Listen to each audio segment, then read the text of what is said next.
दोस्तों, आज की ये कहानी हमारी एक सब्सक्राइबर ने हमें भेजी है, जिन्होंने अपनी जिंदगी के 20 साल अपने ही घर में बने एक तहखाने में कैद होकर गुजार दिए।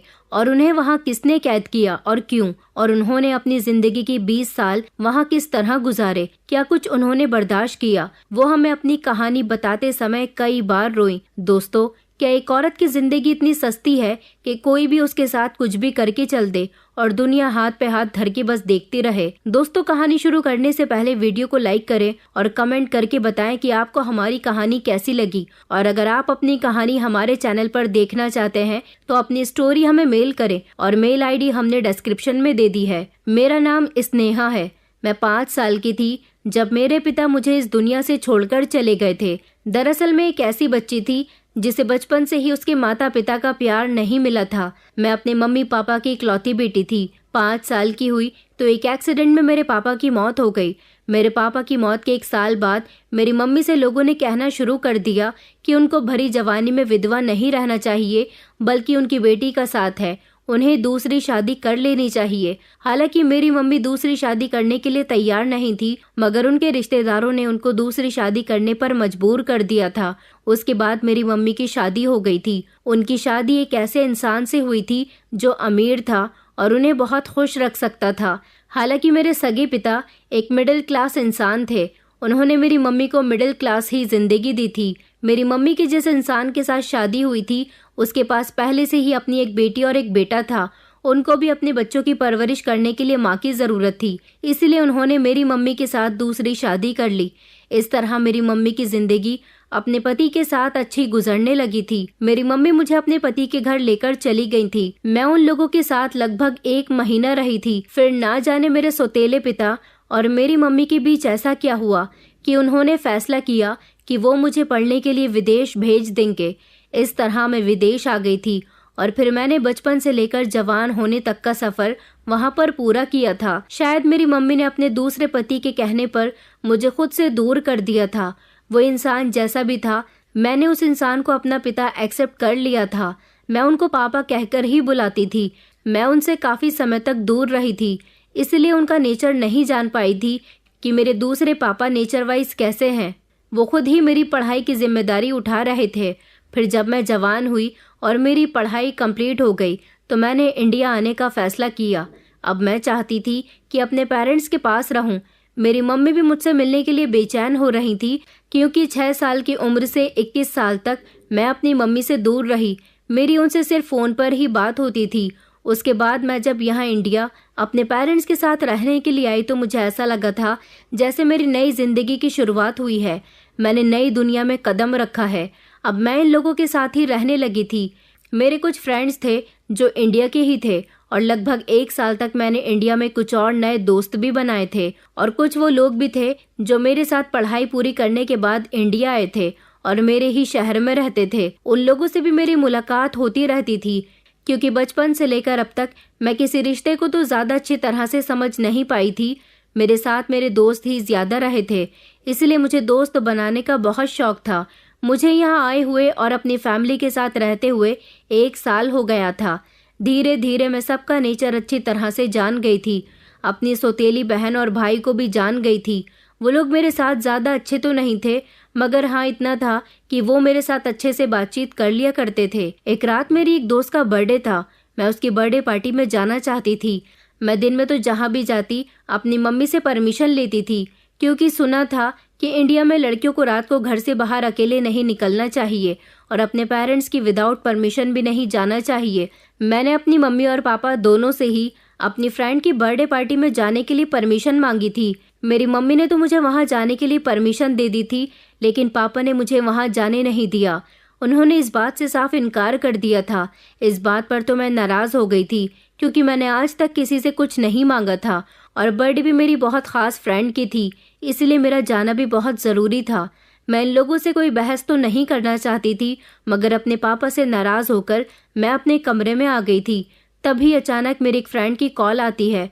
मैं आपको ये भी बता दूं कि पिछले 1 साल से यहाँ इंडिया में मेरी एक नई दोस्त बनी थी, जिसका नाम आंचल था। उसका एक भाई था विहान, उससे भी मेरी अच्छी दोस्ती हो गई थी। शायद दोस्ती से बढ़कर भी कुछ कह सकते हैं, क्योंकि वो मुझे पसंद करने लगा था और मन ही मन मैं भी उसको चाहने लगी थी।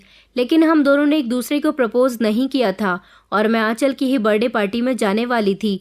मैं कमरे में जैसे ही गई तो थोड़ी ही देर के बाद विहान की मेरे पास कॉल आई थी और उसने कहा था कि तुम बर्थडे पार्टी में क्यों नहीं आ रही हो। मैंने उसे बताया कि मेरे सौतेले पिता ने मुझे पार्टी में आने से मना कर दिया है। इस समय मैं अपने कमरे में हूँ। तो वो कहने लगा, मगर तुम्हारा आना बहुत ज़रूरी है। आंचल तुम्हें याद कर रही है। उसका कहना है कि वो तुम्हारे बिना केक कट नहीं करेगी और मैं भी तुम्हें बहुत मिस कर रहा हूँ। प्लीज़ आ जाओ ना।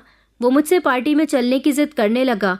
फिर उसने मुझसे कहा कि प्लीज़ यार, बर्थडे पार्टी में चलो। तुम ऐसा क्यों नहीं करती कि थोड़ी देर तक अपने पेरेंट्स के सोने का इंतज़ार करो और जब तुम्हारे घर में सब लोग सो जाएं तो तुम खामोशी से घर से बाहर निकल कर आना। मैं तुम्हें यहाँ से ले जाऊँगा और बर्थडे पार्टी ख़त्म होने के बाद तुम्हें खामोशी से यहाँ पर छोड़ भी जाऊँगा। मुझे उसका ये आइडिया अच्छा लगा था, इसलिए मैंने ऐसा ही किया। जब घर में सब लोग सो गए तो मैं चुपके से दरवाज़ा खोलकर उसकी बाइक पर बैठकर आंचल की बर्थडे पार्टी एंजॉय करने के लिए चली गई थी। पार्टी ख़त्म होने में शायद पूरी रात हो गई थी और मुझे यही लगता था कि मेरे बारे में घर में किसी को कुछ पता नहीं है, इसलिए मैं जब तक नहीं आई थी जब तक पार्टी ख़त्म नहीं हुई थी। अगली सुबह जब मैं घर आई तो अपने कमरे में आकर सो गई थी। एक बार मैं अपने कमरे में बैठी हुई थी जब वहाँ मेरे पास मेरी सौतेली बहन और मेरी मम्मी मेरे पास आईं। हम तीनों आपस में बातें कर ही रहे थे। मेरी मम्मी मुझसे कहती है कि बेटा, अगले महीने तुम 22 साल की हो जाओगी। अब तुम्हारी शादी की उम्र हो गई है। अगर तुम्हें कोई लड़का पसंद हो तो हमें बता दो, क्योंकि मैं अब तुम्हारे पिता से तुम्हारी शादी के बारे में बात करूंगी। मम्मी ने मुझसे मेरी पसंद पूछी तो मैंने मम्मी को विहान के बारे में बता दिया था कि मैं अपनी दोस्त के भाई विहान को पसंद करती हूँ। वो भी मुझे पसंद करता है।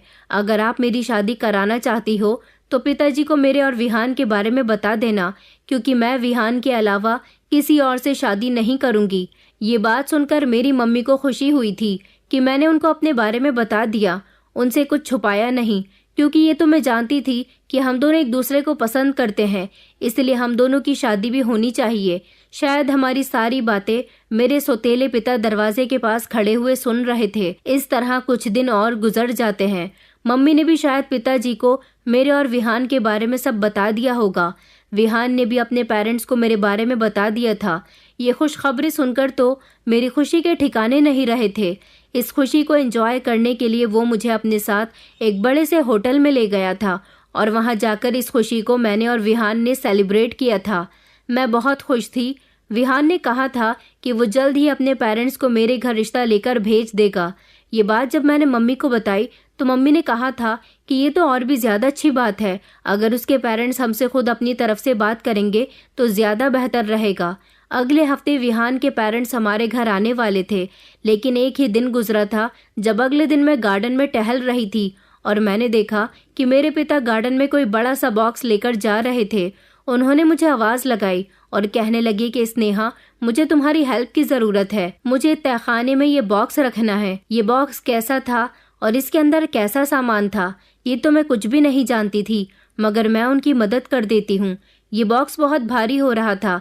इसको उठाने से मुझे ये रियलाइज़ हो गया था कि इसका वज़न बहुत ज़्यादा है, इसलिए पिताजी ने मुझे इसे उठाने के लिए बोला है। फिलहाल वो बॉक्स लेकर हम लोग तहखाने की तरफ जाने लगे थे और फिर जब हम लोग तहखाने में पूरी तरह से पहुंच गए तो थोड़ी देर के लिए मैंने पिता से उस बॉक्स को वहीं रखने के लिए कहा था, क्योंकि मैं भी इतना वज़न उठाकर अब थक गई थी। मुझे खुलकर सांस लेनी थी। 20-25 सेकंड रिलैक्स करने के बाद मैंने और पिताजी ने फिर से उस बॉक्स को उठाया और हम दोनों अंदर की तरफ जाने लगे। तहखाने में अंदर जाने की साइड पर एक दरवाज़ा बना हुआ था। इस दरवाजे के बारे में तो मैं कुछ भी नहीं जानती थी। ये देखकर तो मैं हैरान रह गई थी, मगर मैंने इस बारे में पिताजी से कुछ भी नहीं कहा था। मैं खामोश थी और पिताजी के साथ उस कमरे के अंदर वो बॉक्स लेकर चली गई थी। जैसे ही मैंने और पिताजी ने मिलकर उस बॉक्स को ज़मीन पर रखा, इतने में मैं अपने बाल चेहरे से हटाने लगी। अभी लगभग 10 सेकंड ही गुजरे होंगे। मैंने देखा कि पिताजी बॉक्स रखते ही वहां से जाने लगे थे और उन्होंने उस कमरे का दरवाज़ा झट से बंद कर दिया। ये देखकर तो मेरे होश उड़ गए थे कि पिताजी मुझे यहाँ बंद करके कहाँ जा रहे हैं। अभी मैं कुछ सोचने समझने काबिल न थी। फौरन ही मैं दरवाजे की तरफ भागी। उन्होंने दरवाजे को बाहर से लॉक कर दिया था। ये देखकर मैं बहुत डर गई थी। मैं ज़ोर ज़ोर से दरवाज़ा बजा रही थी। चीख रही थी, चिल्ला रही थी, मगर पिताजी ने दरवाज़ा खोला ही नहीं। वो दरवाज़ा आधा शीशे का बना हुआ था। मैं उनको वहाँ से जाता हुआ देख रही थी। मेरे लाख चिल्लाने के बावजूद भी वो मुझे ज़बरदस्ती वहाँ पर छोड़कर चले गए थे। इतना तो मैं समझ गई थी कि उन्होंने मुझे जानबूझकर इस कमरे में बंद किया है और वो वहाँ से ऊपर चले गए थे। मैंने चारों तरफ नज़र दौड़ाकर देखा तो मुझे दरवाजे की तरफ एक सिक्योरिटी लॉक नज़र आया था। मैंने उस सिक्योरिटी लॉक को खोलना शुरू किया क्योंकि मैं कोड तो नहीं जानती थी। जो नंबर्स मेरे दिमाग में आए वो सारे ही नंबर मैंने उस पर डालने शुरू कर दिए। मेरे उल्टे सीधे नंबर डालने की वजह से वहाँ की लाइट अचानक बंद हो गई। मुझे कुछ समझ नहीं आ रहा था कि मेरे साथ ये सब कुछ क्या हो रहा है। अंधेरे की वजह से मुझे और भी ज्यादा डर लग रहा था। मैंने जोर जोर से चिल्लाना शुरू कर दिया। शायद यहाँ से मेरी आवाज़ कोई नहीं सुन सकता था, इसलिए मेरा चीखने चिल्लाने का कोई फायदा नहीं था। मैं एक तरफ कोने में बैठकर फूट फूट कर रोने लगी थी। थोड़ी देर बाद फिर से मैं उठी और मैंने जोर जोर से चीखना शुरू कर दिया। यही सोचा कि शायद कोई मेरी आवाज़ सुन ले और मुझे यहाँ से निकाल ले, क्योंकि जिस जगह पर मैं मौजूद थी उस जगह के ऊपर ही मेरे पिता का स्टडी रूम बना हुआ था। उस कमरे तक शायद मेरी आवाज़ जा रही थी और वहाँ पर पिताजी मौजूद थे, क्योंकि उस कमरे से भी तहखाने का एक रास्ता था। पिताजी ने मेरी आवाज़ सुनकर कमरे के रास्ते को पूरी तरह से बंद कर दिया था, जिससे मेरी आवाज़ उस कमरे में जानी बंद हो गई थी। वो नहीं चाहते थे कि इस तहखाने से मेरी आवाज़ बाहर जाए। वो मेरे पिता का पर्सनल स्टडी रूम था। उस कमरे में किसी को भी जाने की परमिशन नहीं थी।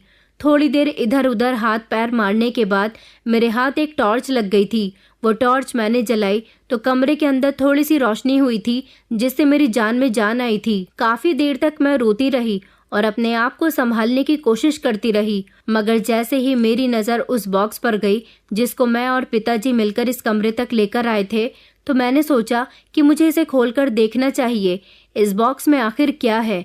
लेकिन जैसे ही मैंने इस बॉक्स को खोलकर देखा तो मेरी आंखें फटी की फटी रह गई थी, क्योंकि इस बॉक्स के अंदर मेरा सारा ज़रूरत का सामान था। मेरे कपड़े, मेरी टॉवल, थोड़ा सा खाने पीने का सामान, मेरा टेडी बियर, मेरी फेवरेट बुक्स और मेरी ज्वेलरी वगैरह। मैं इस तहखाने के अंदर अपना दम घुटता हुआ महसूस कर रही थी। उधर मेरे लिए मेरी मम्मी बहुत परेशान हो रही थी कि आखिर मैं कहाँ चली गई, क्योंकि ये बात तो वो भी बहुत अच्छे से जानती थी कि मैं रात के समय घर से बाहर नहीं निकलती थी। जब भी मैं घर से बाहर निकलती थी या तो मैं माँ पिता से छुपकर ही निकलती थी या फिर उनसे परमिशन लेकर निकलती थी। लेकिन रात का काफ़ी टाइम हो गया था। जब उन्होंने मुझे घर में नहीं देखा तो उन्होंने शोर मचाना शुरू कर दिया था। मेरे सौतेले पिता के दोनों बच्चों से भी उन्होंने मेरे बारे में पूछा था, मगर वो भी कुछ नहीं जानते थे। फिर उन्होंने मेरे नंबर पर कॉल की, मगर मेरा मोबाइल जो कि मेरे पास उस समय नहीं था, मैं उसे अपने कमरे में छोड़ आई थी। उन्होंने मेरा मोबाइल वहां से लेकर मेरे मोबाइल में जितने भी मेरे फ्रेंड्स के नंबर थे उन सबको कॉल करके मेरे बारे में पूछा था। लेकिन मैं उनके साथ होती तभी तो वो मेरे बारे में उनको कुछ बताते। 2-3 दिन मुझे इस तहखाने के अंदर इसी तरह से गुजर गए थे। कब धूप निकल रही थी और कब रात हो रही थी मुझे कुछ पता ही नहीं था, क्योंकि इस तहखाने के अंदर तो मुझे किसी भी चीज़ का एहसास नहीं हो रहा था सिवाय डर के। और मेरी माँ को भी मेरे बारे में कुछ पता नहीं चल पा रहा था कि उनकी बेटी कहाँ चली गई है। हार कर मेरी माँ पुलिस में मेरी गुमशुदगी की कंप्लेंट दर्ज करवा देती है। पुलिस वाले भी अपनी इन्वेस्टिगेशन शुरू कर देते हैं। वो लोग हर जगह मुझे तलाश करने की कोशिश करते हैं, मगर जब मैं उन्हें नहीं मिलती तो वो मेरे माता पिता को यही सहारा देते हैं कि हमें कुछ दिन और आपकी बेटी के घर लौटने का इंतज़ार करना चाहिए, उसके बाद ही उसे कहीं और तलाश करना चाहिए। ऐसा भी तो हो सकता है कि आपकी बेटी किसी लड़की के साथ चली गई हो और आपको इस बारे में कुछ पता नहीं हो। मगर मेरी मम्मी ये बात बहुत अच्छे से जानती थी कि मैं विहान के अलावा किसी को पसंद नहीं करती थी। हालांकि पुलिस विहान के घर में पहले से ही सारी जांच पड़ताल कर चुकी थी। फिर पुलिस ने मेरे घर वालों को तसल्ली दी थी कि शायद आपकी बेटी कुछ दिन के बाद आपसे खुद ही कांटेक्ट करे। जबकि कुछ दिन गुजरने के बाद सौतेले पिता राजीव तहखाने में मुझसे मिलने के लिए आए तो मुझे राजीव के आने की आहट होने लगी थी। उन्होंने दरवाज़ा खोला तो मैंने उनके ऊपर हमला कर दिया और कहा कि आपने मुझे यहाँ पर बंद क्यों किया है। मैं वहाँ से भागने की कोशिश करने लगी, लेकिन जब मैं बाहर के मेन दरवाजे की तरफ आई तो ये देखकर फिर से मैं घबरा गई थी कि राजीव ने घर के मेन दरवाजे पर भी सिक्योरिटी लॉक लगवाया हुआ था, जो बाहर जाने के लिए पासवर्ड मांग रहा था। मैं यहाँ पर भी उल्टे सीधे बटन दबाकर कार्ड वार्ड डालकर दरवाजा खोलने की कोशिश कर रही थी कि इतनी ही देर में राजीव को मुझ पर गुस्सा आ गया और वो मेरे करीब आए। पीछे से उन्होंने मेरे जोर से बाल पकड़ लिए। वो मुझे खचेड़ते हुए दोबारा से इस कमरे में ले गए और वहां ले जाने के बाद वो मेरे साथ जबरदस्ती करने लगे। मैं उनसे भागने की बहुत कोशिश कर रही थी, लेकिन मैं नाकामयाब रही। उन्होंने मेरे साथ गलत संबंध बनाए। ऐसा उन्हें मेरे साथ नहीं करना चाहिए था, क्योंकि मैं उनकी सौतेली बेटी थी। मैं रो रो कर उनसे रिक्वेस्ट कर रही थी कि वो मेरे साथ ऐसा ना करें, मगर उन पर तो जैसे किसी बात का कोई फर्क ही नहीं पड़ रहा था। इस बात से मुझे बेहद दुख हुआ था कि मैं उनकी सौतेली बेटी ही तो थी। मुझे समझ नहीं आया था कि मेरे पिता मेरे साथ ऐसा क्यों कर रहे हैं।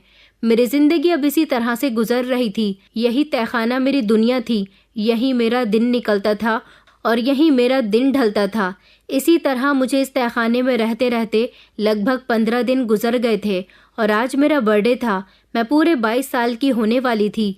मैंने देखा कि मेरे सौतेले पिता मेरे लिए केक लेकर आए थे, मगर मैं एक तरफ अपने हाथों से खुद को समेटे हुए बैठी थी। मुझे उनको देखकर डर लगने लगा था।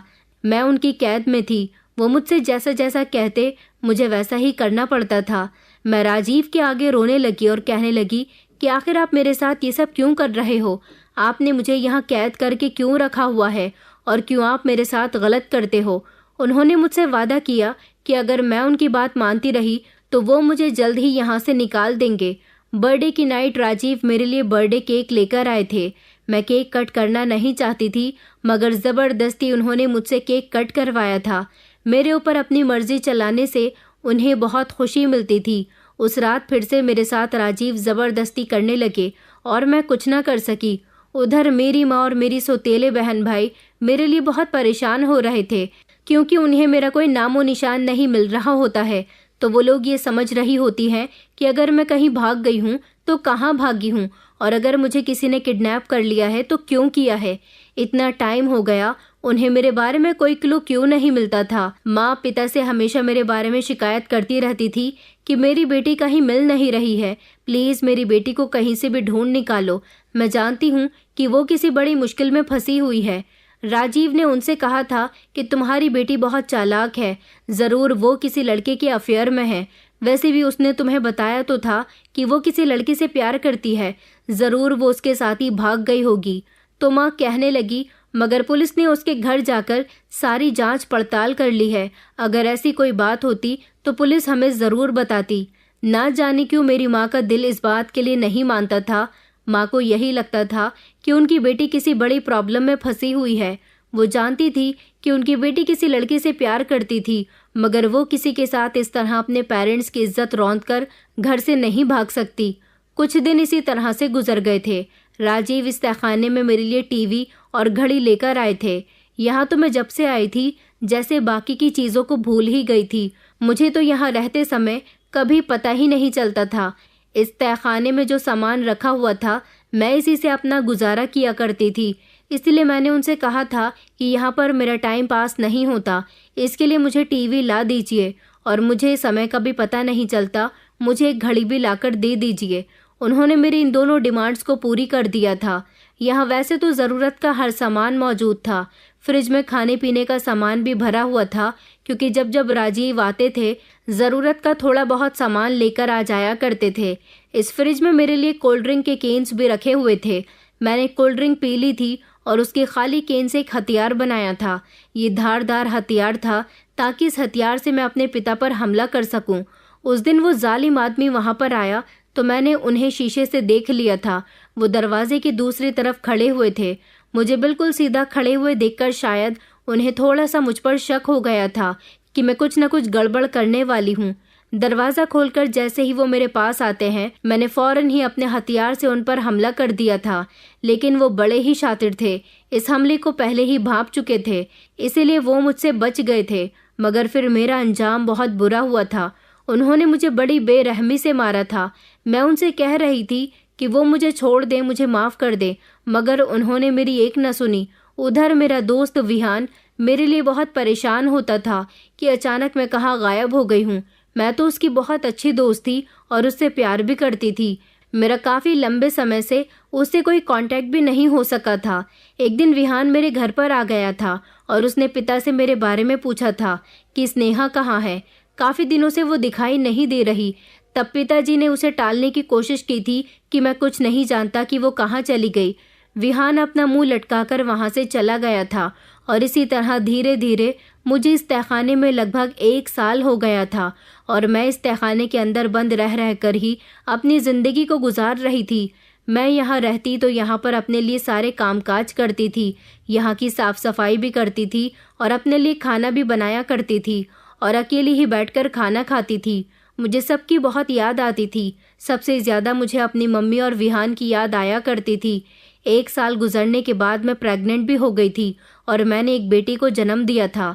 यहाँ तक कि इस बच्ची को भी जन्म मैंने इसी तहखाने के अंदर दे दिया था। यहाँ पर रहते हुए मुझे अपनी बच्ची की अकेली ही परवरिश करनी पड़ती थी। अब इस कड़े वक्त से गुजरने के बाद मैंने फैसला कर लिया था कि चाहे जो हो जाए, मेरी जिंदगी का अब एक ही मकसद रह गया है कि मुझे इस तहखाने से किसी भी तरह बाहर निकलना है। मगर यहाँ से निकलने के लिए तो मुझे कोई भी रास्ता नहीं दिख रहा था। वक्त फिर से अपनी रफ्तार के साथ चलता चला जा रहा था और फिर धीरे धीरे मुझे यहाँ पर रहते हुए 5 साल गुजर गए थे और एक बार फिर से मैं प्रेग्नेंट हो गई थी। वैसे तो जब से मेरी पहली बेटी ने जन्म लिया था, मुझे यहाँ रहने के लिए दूसरा साथी मिल गया था और इस बार मैंने एक बेटे को जन्म दिया था।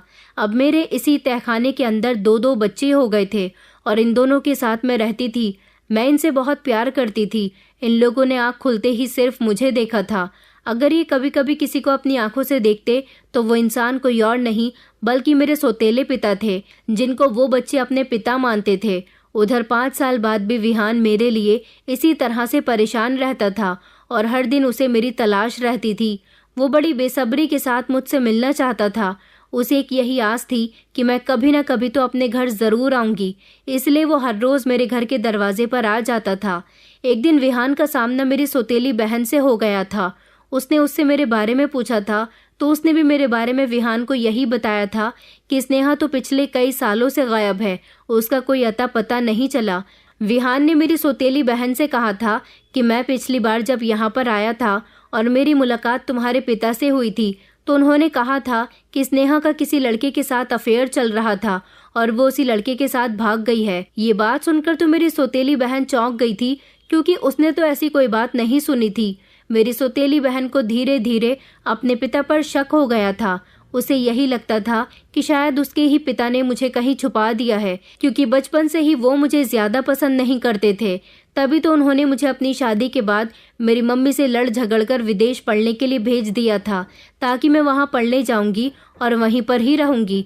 और यही वजह थी कि वो मुझे ढूंढने में भी ज़्यादा दिलचस्पी नहीं लेते थे। लेकिन मेरी मम्मी किसी भी तरह मेरी तलाश करना चाहती थी।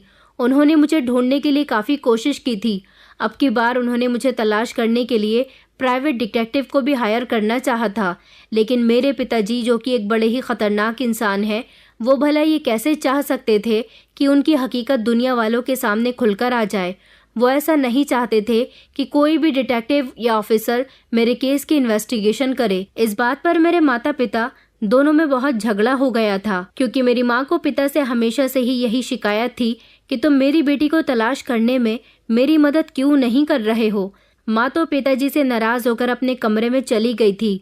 पिताजी भी उनके पीछे पीछे ही चले गए थे। जिस दौरान माँ पिताजी का झगड़ा हॉल में हो रहा था, उसी दौरान वहाँ पर मेरी सौतेली बहन दीप्ति मौजूद थी। उसने उन दोनों को झगड़ा करते हुए देखा था। जब पिता सोफे से उठकर माँ के पीछे पीछे चले गए थे तो दीप्ति ने देखा था कि पिताजी की जेब से चाबियों का गुच्छा निकलकर सोफे पर ही रह गया था, और ये चाबियां तो उसी दरवाजे की थी जो तहखाना था। दीप्ति ने उसी समय वो चाबियां उठाई और वो उनको लेकर वहां से तहखाने में आने के लिए निकल पड़ी थी। जब दीप्ति तहखाने में आई तो उसने देखा कि बाहर तो बहुत सारा सामान पड़ा हुआ था। दीप्ति अभी ये सारा सामान चेक कर ही रही थी कि इतनी ही देर में पिताजी तहखाने के अंदर आ गए थे। दीप्ति को ये नहीं पता था कि इसी तहखाने में खुफिया कमरा बना हुआ है जिसमें मैं अपनी जिंदगी गुजार रही थी। पिताजी ने उसे वहां पर देखा तो वो बहुत घबरा गई थी और उसे वहां से जाने के लिए कहा था। वो पिताजी से ज्यादा बातचीत नहीं करती थी क्योंकि वो भी बचपन से ही उनसे बहुत डरती थी, इसीलिए वो खामोशी से वहां से निकलकर चली गई थी। 2 साल और गुजरे थे कि मैं फिर से प्रेग्नेंट हो गई थी। इस बार मैं बहुत परेशानी हुई थी क्योंकि मेरी इस प्रेगनेंसी में मुझे बहुत सारी दिक्कत का सामना करना पड़ा था और एक बार फिर से मैंने एक बेटे को जन्म दिया था। इस तरह मेरे पास एक बेटी और 2 बेटे हो गए थे। मगर मैंने सोच लिया था कि मैं इस बच्चे की परवरिश नहीं करूंगी। इस बच्चे के जरिए मैं अपनी माँ को ये मैसेज पहुंचाऊंगी कि मैं इस तहखाने में बंद हूँ, वो प्लीज़ मुझे यहाँ से निकाल दें। ऐसा करने के लिए मुझे बड़ी प्लानिंग के मुताबिक चलना था क्योंकि मेरे पिता बहुत ही चालाक थे। वो जब मेरे पास आए तो मैंने उनसे प्यार भरी बातें करनी शुरू कर दी ताकि वो मेरी बातों में आसानी से आ सके। मैंने राजीव से कहा कि मैं नहीं चाहती कि मेरा बेटा यहाँ इस अंधेरे में बड़ा हो। पहले ही 2 बच्चों को मैं इस अंधेर भरी दुनिया में पाल चुकी हूँ, मगर आप इस बच्चे पर रहम करो, इसे यहाँ से निकाल दो। मैं चाहती हूँ कि आप इसे बड़ा करें। राजीव मेरी बात सुनकर चौंक गए थे और कहने लगे कि मैं हरगिज भी ऐसा नहीं करूँगा। मैंने कहा, राजीव प्लीज़ इस बच्चे को इस घुटन भरी जगह से निकालकर मेरी माँ के पास ले जाओ, वो इस बच्चे की परवरिश कर लेंगी। न जाने राजीव के दिमाग में उस समय क्या आइडिया आया था। वो मेरे बेटे को उठाकर बाहर ले आए थे। शायद अब की बार भी वो अपनी चालाकी इस्तेमाल करना चाहते थे, मगर उनकी चालाकी इस्तेमाल होने से पहले ही मैंने अपना खेल खेलना शुरू कर दिया था। वो मेरे बच्चे को जिस बास्केट में लेकर गए थे वो बास्केट उन्होंने घर के दरवाजे के बाहर रख दी थी। दरअसल राजीव ने बाहर जाने से पहले मुझसे एक नोट लिखवाया था। वो नोट मेरी माँ के लिए था। उस नोट में मैंने लिखा था कि ये बच्चा मेरा है। मेरी फाइनेंशियल कंडीशन ठीक नहीं चल रही, इसलिए मैं इस बच्चे की परवरिश ठीक से नहीं कर पा रही हूँ। प्लीज़ आप मेरे बेटे को अडॉप्ट कर लेना और इसकी परवरिश अच्छे तरीके से करना। मेरी माँ मेरा वो नोट पढ़कर बहुत रोई थी। उनकी आंखों से आंसू नहीं रुक रहे थे और उन्होंने झट से मेरे बच्चे को बास्केट से निकालकर गोद में ले लिया था। उसे ढेर सारा प्यार भी किया था और वो फैसला कर लेती हैं कि वो मेरे बच्चे की परवरिश करेंगी। वो नोट तो जैसे तैसे मेरी माँ को मिल गया था जो राजीव ने मुझसे लिखवाया था, मगर राजीव ये नहीं जानते थे कि इस नोट के अलावा भी मैंने एक और नोट लिखा था जो मैंने बच्चे के नीचे रख दिया था। माँ बच्चा गोद में उठाकर घर के अंदर चली गई थी। माँ वो नोट ना देख सकी थी। मेरी किस्मत खराब थी। वो दूसरा वाला नोट राजीव को बास्केट के अंदर दिख गया था। जब वो उस बास्केट को दरवाजे से हटाने जा रहे थे, राजीव ने वो नोट उठाया और उसे पढ़ने लगे। उस पर मैंने लिखा था कि माँ, पिताजी ने मुझे घर के तहखाने में किडनैप करके रखा हुआ है। प्लीज़ मुझे बचा लीजिए, आप ही मुझे बचा सकती हैं। ये नोट पढ़ने के बाद राजीव तो गुस्से से आग बबूला हो गए थे। वो फौरन ही तहखाने के अंदर आ गए थे और वहां आने के बाद फिर से उन्होंने मुझ पर हाथ उठाया था।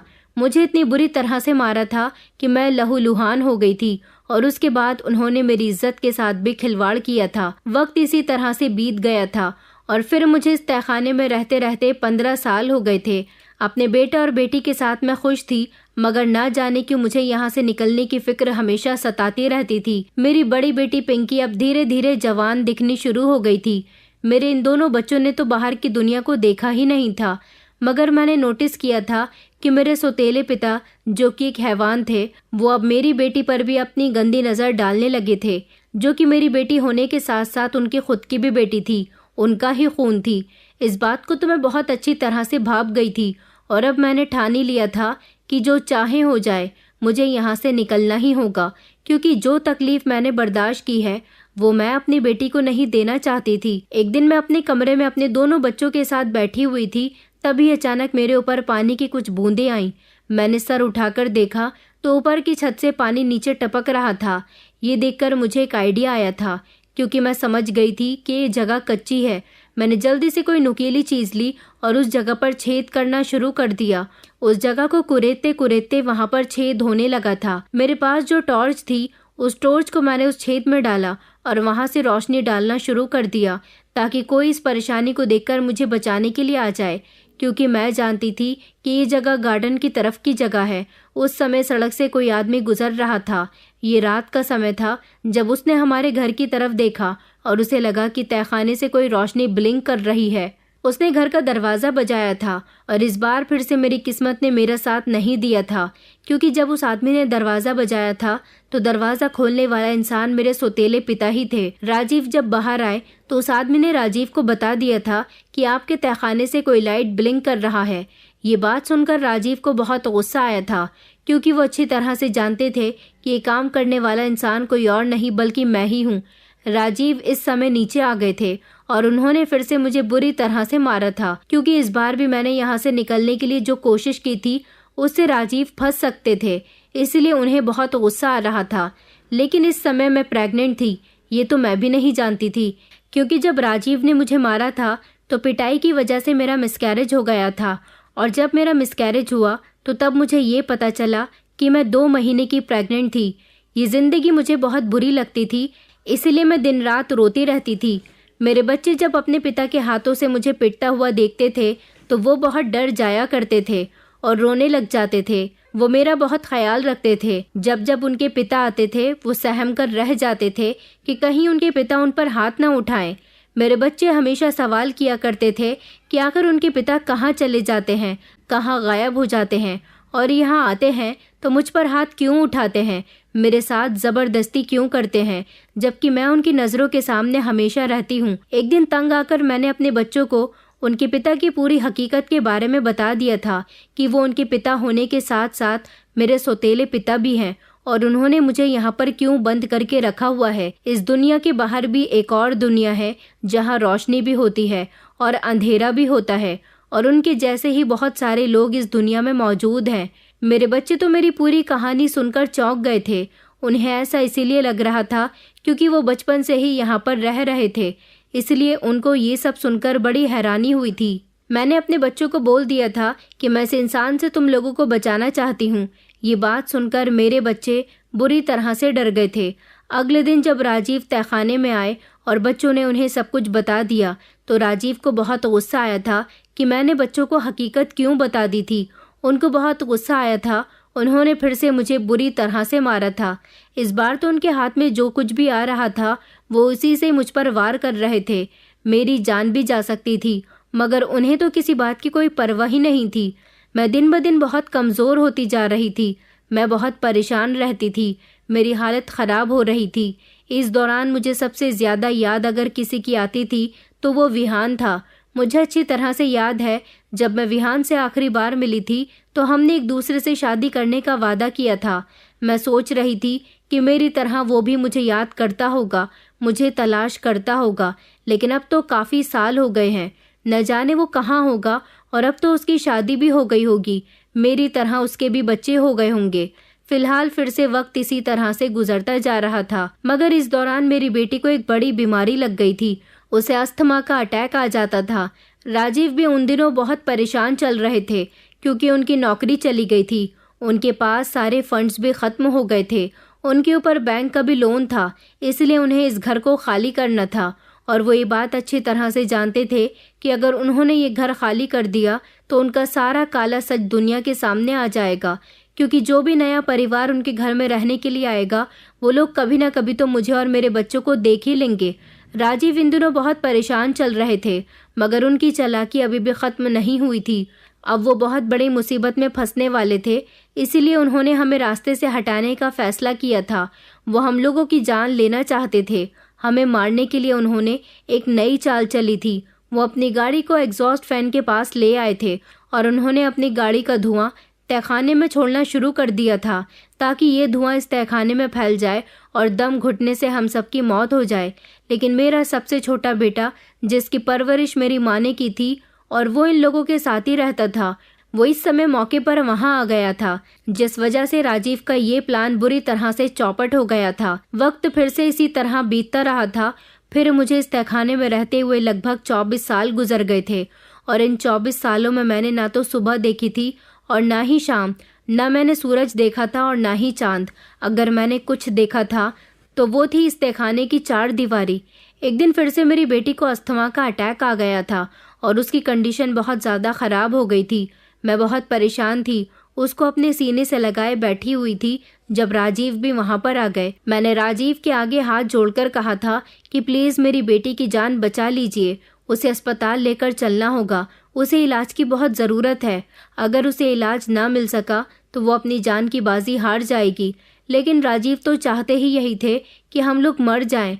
राजीव भला कैसे मेरी बेटी को बचा सकते थे?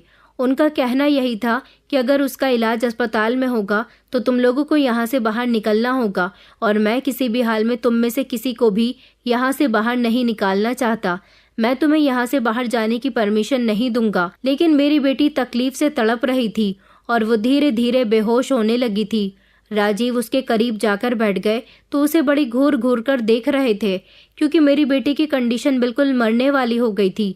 मैं फूट फूट कर रो रही थी और राजीव से हाथ जोड़कर कहने लगी कि मैंने सारी जिंदगी आपसे कुछ नहीं मांगा, प्लीज़ मेरी बेटी का इलाज करवा दीजिए, उसे बचा लीजिए। शायद राजीव को भी अब ऐसा ही लगने लगा था कि मेरी बेटी ज़्यादा दिन की मेहमान नहीं है, इसलिए उनके दिल में रहम आ गया था। उन्होंने कहा था कि सिर्फ तुम और तुम्हारी बेटी ही यहाँ से बाहर निकल सकती हैं, इसके अलावा कोई और नहीं। मैं इस बात पर भी राज़ी हो गई थी, क्योंकि मुझे इस समय अपनी बेटी का जैसे तैसे इलाज करवाना था, उसकी जान को बचाना था। मैं अपनी बेटी को उठाकर तहखाने से निकल आई थी और अब पूरे 24 साल बाद मैंने बाहर की दुनिया को देखा था। ये सब देखकर मेरी आंखों में आंसू आ गए थे। मैं अपनी बेटी को लेकर राजीव के साथ अस्पताल चली गई थी। अस्पताल में नर्स ने मुझे रिसेप्शन पर रोक लिया था और उसने मुझे एक फॉर्म फिल करने के लिए दिया था। अभी राजीव अस्पताल की बाकी और फॉर्मेलिटीज़ पूरी कर रहे थे और मैं फॉर्म पर साइन करने के लिए जा रही थी। तभी मुझे एक आइडिया आया। पास ही रिसेप्शन के काउंटर पर एक पानी का भरा हुआ ग्लास रखा था। मैंने उस पर हाथ मारा तो फॉर्म पूरी तरह से भीग गया था। मैंने राजीव से कहा कि राजीव, ये फॉर्मेलिटी मैं पूरी करती हूँ, फॉर्म पर पानी गिर गया है, आप दूसरा फॉर्म लेकर आ जाइए। राजीव दूसरा फॉर्म लेने के लिए चले गए थे। इतनी ही देर में मैं लड़खड़ाती हुई जैसे तैसे डॉक्टर तक पहुंची थी। मेरी कुछ समझ में नहीं आया था। मैं झट से डॉक्टर के गले लग गई थी, जबकि उसके केबिन में कुछ पेशेंट भी बैठे हुए थे। डॉक्टर भी मुझे देखकर घबरा गई थी कि मैं बिना परमिशन उसके केबिन में कैसे घुस आई और इस तरह उसे गले क्यों लगा लिया। मैंने रोते हुए डॉक्टर से कहा था कि प्लीज़ डॉक्टर, मुझे बचा लीजिए। मैं उनको अभी कुछ बताने की कोशिश ही कर रही थी कि इतनी ही देर में राजीव मुझे ढूंढते हुए डॉक्टर के केबिन तक आ गए थे और उन्होंने मुझे डॉक्टर के गले लगे हुए देख लिया था। राजीव मुझे वहां से ले जाने की कोशिश कर रहे थे, मगर मैं इतने सारे लोगों के सामने राजीव की बात मानने के लिए तैयार नहीं हुई। वहां पर शोर शराबा हो गया था। मैं जोर जोर से रो रही थी। मेरे शोर शराबे से वहां पर पुलिस इंस्पेक्टर और वहां के गार्ड्स भी आ गए थे। मैंने उन लोगों के सामने अपने पिता की पूरी हकीकत को बयां कर दिया था। राजीव ने जब ये देखा कि मैं उनकी सच्चाई वहां पर बैठे हुए लोग, पुलिस गार्ड्स और डॉक्टर को बता चुकी हूँ, तो राजीव वहां से भागने की कोशिश कर रहे थे। जब वहां की पुलिस ने उन्हें झट से पकड़ लिया और फिर पुलिस ने जब राजीव पर सख्ती की तो मजबूरन राजीव को भी अपना सारा सच पुलिस को बताना पड़ गया था और इस तरह मैं बचने में कामयाब रही, क्योंकि मैंने वहां पर बैठे हुए लोगों को अपने पिता की हकीकत के बारे में बता दिया था कि इस इंसान ने किस तरह मुझे पिछले 24 सालों से घर के तहखाने में बंद करके रखा है। मैंने पुलिस को बता दिया था कि अगर आप लोगों को मेरी बात पर यकीन नहीं आता तो वहां पर मेरा एक बेटा अभी भी मौजूद है। पुलिस वालों ने राजीव को अरेस्ट कर लिया था। मेरी बेटी का ट्रीटमेंट भी अस्पताल वालों ने शुरू कर दिया था और इधर इस केस की इन्वेस्टिगेशन शुरू हो गई थी। जब तहखाने में देखा गया तो वहां से मेरा बेटा बरामद हुआ था और ये सारी सच्चाई दुनिया वालों के सामने खुलकर आ गई थी। माँ को भी पता चल गया था कि उनके पति ने उनकी बेटी के साथ क्या क्या किया है। मेरा बेटा जब उसे तहखाने से बाहर निकाला तो उसको एक अजीब सी बेचैनी हो रही थी, क्योंकि अपनी जिंदगी में पहली बार वो खुले आसमान के सामने आया था। और मेरी बेटी भी। मेरी माँ हम लोगों से मिलकर बहुत रोई थी। वो ये बात नहीं जानती थी कि उनके पति ही उनकी बेटी के साथ ये सब कुछ कर सकते हैं। मेरा सौतेला भाई और सौतेली बहन दोनों को ही इस बात पर बहुत अफसोस हुआ था कि उनके पिता कितना घटिया इंसान था। जब उन लोगों ने मुझे और मेरे बच्चों को देखा था तो वो पूरी तरह से शॉक्ड रह गए थे। उन्हें यकीन ही नहीं आ रहा था कि उनकी बेटी के साथ इतना बड़ा जुल्म हुआ है और जुल्म करने वाला इंसान कोई और नहीं बल्कि उनका पति है। मैं यहाँ से आज़ाद तो हो गई थी, लेकिन मेरे दिमाग में जो यादें थीं वो आज भी मेरे दिलो दिमाग में अपना घर करके रह गई थी। मैं कुछ भी अभी तक नहीं भूल पाई हूँ। इन सारी यादों से निकल पाना मेरे लिए कोई आसान काम नहीं है। मैंने जो कुछ भी सहा वो अभी तक मुझे याद आता है। विहान जो मुझसे सच्ची मोहब्बत करता था, मेरी मोहब्बत की खातिर उसने अभी तक शादी नहीं की थी और वो अभी भी मेरी तलाश करने के लिए मेरे घर पर आता रहता था। जब मैं आज़ाद हो गई तो वो मुझसे मिलने के लिए आया था। इतने सालों के बाद उसे अपनी आंखों के सामने देखकर मैं बहुत खुश हुई थी, क्योंकि उसे भी मेरे साथ हुए हादसे के बारे में अब सब कुछ पता चल गया था। वो बहुत अफसोस जताने लगा था। उसने मुझे जिंदगी की तरफ दोबारा लौटने के लिए कहा था। उसने अभी भी शादी नहीं की थी, क्योंकि वो मुझसे बहुत प्यार करता था और उसे हमेशा यही उम्मीद थी कि एक न एक दिन मैं उसके सामने ज़रूर आऊँगी। और जब तक वो मुझे नहीं देख लेता और मेरे मुंह से नहीं सुन लेता कि मैं किसी और की हो गई हूँ, तब तक वो यकीन नहीं करता। उसने मुझे बहुत प्यार दिया, मुझे और मेरे बच्चों को संभाला, मुझे ज़िंदगी जीने का मतलब दोबारा से सिखाया था। वो मेरे साथ बहुत टाइम स्पेंड करता था, भले ही इतनी उम्र गुजरने के बाद ही सही, मगर मुझे विहान ने एक्सेप्ट कर लिया था। ये मेरी सच्ची कहानी है। मुझे भी पूरे 24 साल बाद आज़ादी मिली थी, इसलिए मैं अपनी आज़ादी का जश्न कभी कभी मना लेती हूँ। आप लोगों को मेरी ये कहानी कैसी लगी, मुझे ये ज़रूर बताइएगा। अब तो मैं विहान की पत्नी हूँ, वो मेरे बच्चों की मेरे साथ मिलकर परवरिश कर रहा है, मगर क्या जो मेरे सौतेले पिता ने मेरे साथ किया वो सही था, ये मुझे ज़रूर बताइएगा। दोस्तों, उम्मीद करती हूँ आपको हमारी कहानी पसंद आई होगी। कहानी पसंद आई है तो वीडियो को लाइक करें, चैनल पर नए हैं तो चैनल को सब्सक्राइब करें और हाँ, नोटिफिकेशन बेल को ज़रूर दबाएं ताकि अगली अपडेट सबसे पहले आपको मिले।